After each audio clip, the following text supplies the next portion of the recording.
Syria affirms that the report submitted by the United Nations Secretary General's representative for children in armed conflicts constitutes a blatant divergence from neutrality and credibility.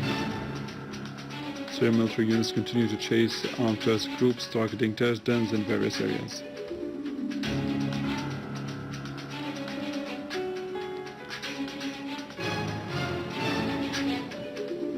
Support rallies for the Syrian army and its battle against terrorism continue across the country.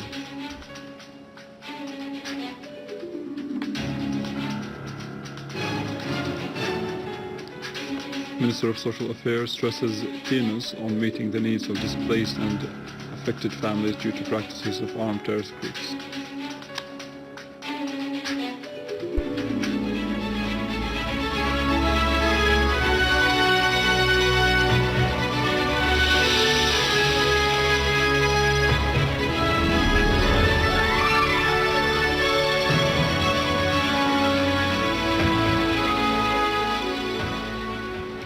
Good afternoon, this is News in English from the Syrian television in Damascus. Syria's permanent representative to the United Nations in Geneva, Al-Hamwi, dismissed some of the paragraphs of the report submitted by the United Nations Secretary General's representative for children and armed conflict as a blatant divergence from neutrality and credibility. Delivering Syria's statement at the United Nations meeting of Children's Fund UNICEF on the International Humanitarian Initiative for Children Care, Al-Hamwi affirmed that the Syrian government has closely cooperated with the UNICEF since the beginning of the crisis and facilitated its relief missions and humanitarian mandate. The Syrian representative also slammed the report for overlooking the grave violations against Syrian children in the camps in neighboring countries, most importantly, the attempts at recruiting them to fight in Syria by a number of Takfiri and terrorist organizations.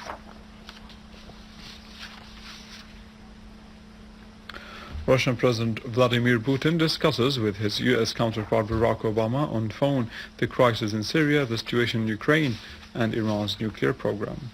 The Kremlin official website said that Putin and Obama exchanged ideas on the process of implementing agreements on the elimination of chemical weapons in Syria, Iran's nuclear program, and the situation in Ukraine. It also added that the two presidents discussed talks for solving the crisis in Syria. Both sides affirmed that in light of Geneva talks, Russian Foreign Minister Sergei Lavrov and the United States Secretary of State John Kerry will have firm cooperation to move the solution of the crisis in Syria forward. Earlier, Russian Foreign Ministry spokesperson Alexander Lukashevich stressed that Syria is fully committed to carry out its commitments on the elimination of chemical weapons.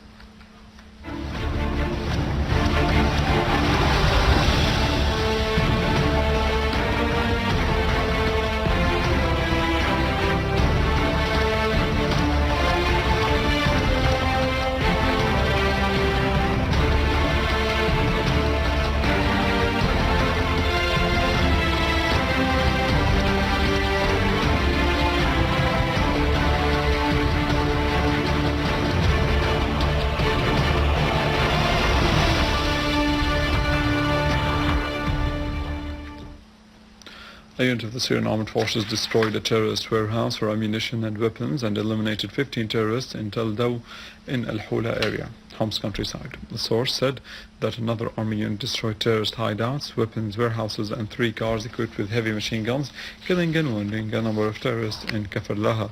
The source added that an army unit destroyed a number of cars with all the terrorists and weapons inside them in the villages of Abu Hawadid, Sharij, and Al-Abijarrah. Syrian army units continue to chase the armed terrorist groups in Al-Heja village in Dar'a countryside, killing and wounding scores of terrorists. Army units also repelled armed terrorist groups that tried to infiltrate from the Jordanian borders. A number of terrorists were killed during the operation.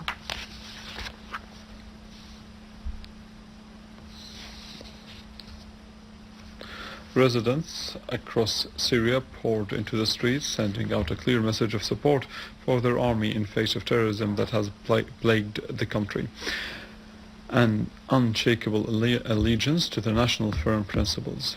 Citizens of Adwai'a, Damascus countryside, took to the streets in support of the national stances and the Syrian Arab Army, which confronts terrorism. Hundreds of people from the towns of Hazrama in Douma countryside in Damascus, also countryside, took to the streets in condemnation of the acts of the armed terrorist groups, demanding the exit of all terrorists from the area. A massive popular gathering also took place in Sadat town in the countryside of Homs, during which the participants expressed their firm adherence to the national principles and unshakable support for the Syrian army in its operations against the armed terrorist groups.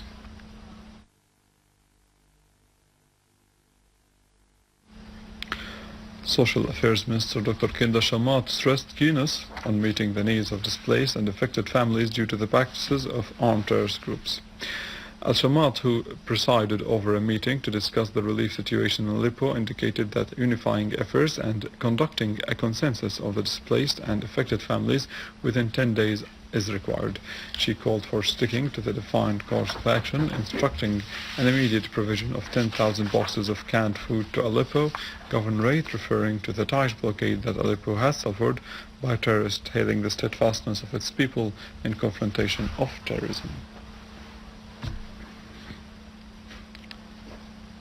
With this, we end our news for today. Thank you for watching. For more details about Syria and the region, and to view this bulletin again, you can always visit our website in English, www.syriaonline.sy. Now to the latest in business and market news with Nariman Qassam, but after a short break.